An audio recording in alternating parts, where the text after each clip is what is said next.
Bonjour à tous et à toutes et bienvenue dans cet épisode de podcast de l'agence Tounet. Je m'appelle Georges, je suis expert en stratégie digitale et aujourd'hui, bien pour ceux qui me connaissent, on va aborder un sujet que j'adore, c'est l'histoire.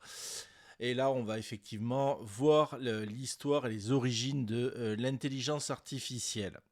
Alors pourquoi? Parce que comprendre d'où on vient cette technologie va nous aider à mieux l'utiliser aujourd'hui dans nos métiers, nos projets, nos entreprises.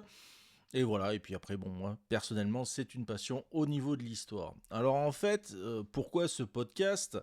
Eh bien, c'est parce que Elisa, alors peut-être vous la connaissez, peut-être vous la connaissez pas, en fait, c'est ce que l'on appelle la grand-mère des IA. Et en fait, il y a eu une actualité assez récente, effectivement, sur Elisa. Mais on va commencer, comme toute chose, à son début. Donc, ça va commencer dans les années 60, au MIT, à Boston. Et il y a un certain Joseph Weizenbaum qui va effectivement développer un programme qui s'appelle ELISA.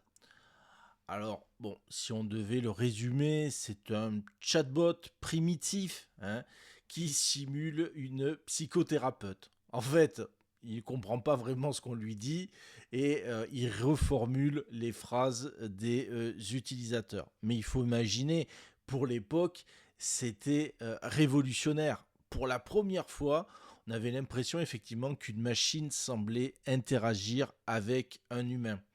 Voilà, donc le mythe de l'IA, le mythe de la machine qui pourrait effectivement dialoguer avec l'homme.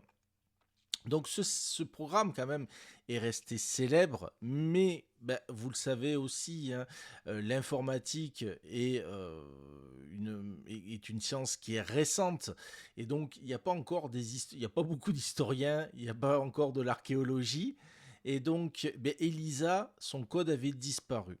Et en fait, il a été redécouvert en 2021 pendant le confinement. Donc en fait, il y a eu des chercheurs américains qui ont réussi effectivement à remettre la main dessus dans des cartons d'archives.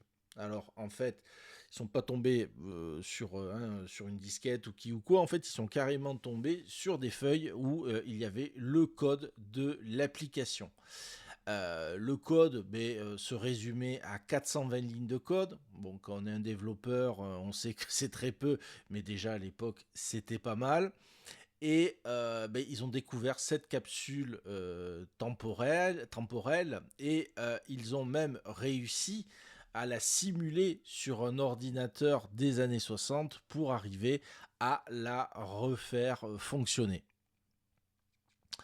Alors, il faut quand même faire une petite brève histoire de l'IA. C'est en 1950 que Alan Turing pose les bases de ce que l'on appelle aujourd'hui le test de Turing. Et c'est que en 1966 que ELISA va voir le jour. Il va falloir attendre les années 80 à 90 pour que les chercheurs commencent à s'orienter vers les réseaux de neurones.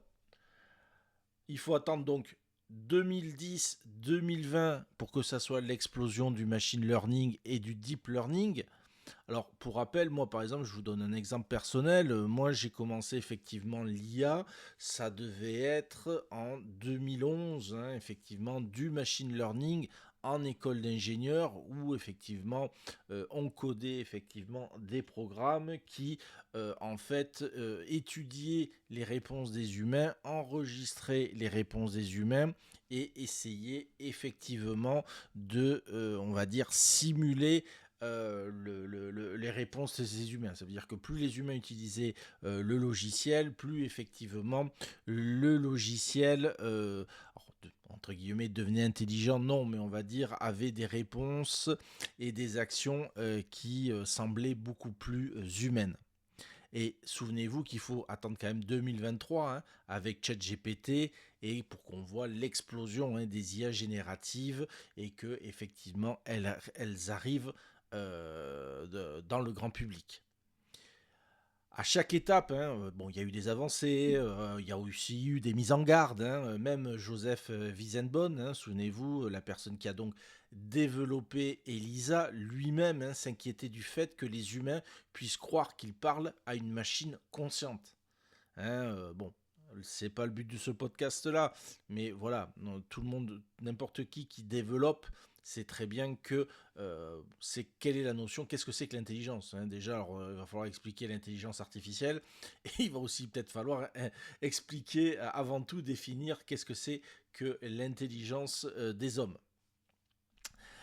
Donc c'est sûr qu'aujourd'hui, cette confusion est bien réelle par rapport aux machines, bien sûr, je parle. Et c'est pourquoi il est crucial d'accompagner les usages de l'IA avec un recul et de la pédagogie. On va juste finir sur l'IA chez Tounet Création. Chez Tounet Création, ben oui, nous utilisons l'intelligence artificielle comme tous les professionnels. On l'utilise comme un outil. Elle va nous aider à générer des idées de contenu. Elle va nous permettre de structurer des textes plus rapidement. Elle va nous permettre d'automatiser certaines tâches répétitives, d'enrichir par exemple des audits SEO, va nous permettre peut-être de créer des publicités SEA plus efficaces.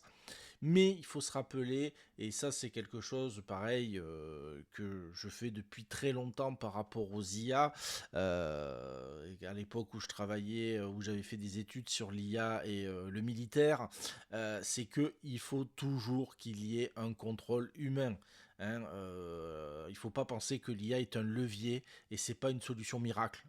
Elle remplace ni l'expérience, ni l'analyse stratégique, ni le bon sens marketing.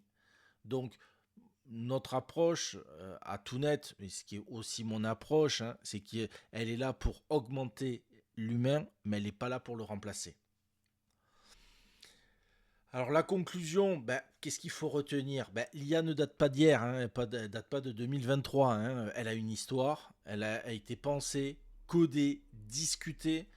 Elle peut faire gagner un temps précieux si elle est utilisée intelligemment par l'humain. Voilà.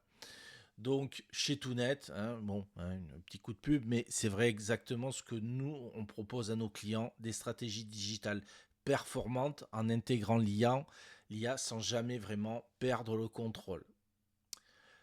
Si ce petit podcast vous a plu, bien vous connaissez, mettez le petit plus, le petit commentaire, on vous remercie d'avoir écouté cet épisode. Retrouvez-nous sur notre site web, sur notre LinkedIn ou contactez-nous pour nous parler de votre projet web. Et je vous dis à très bientôt.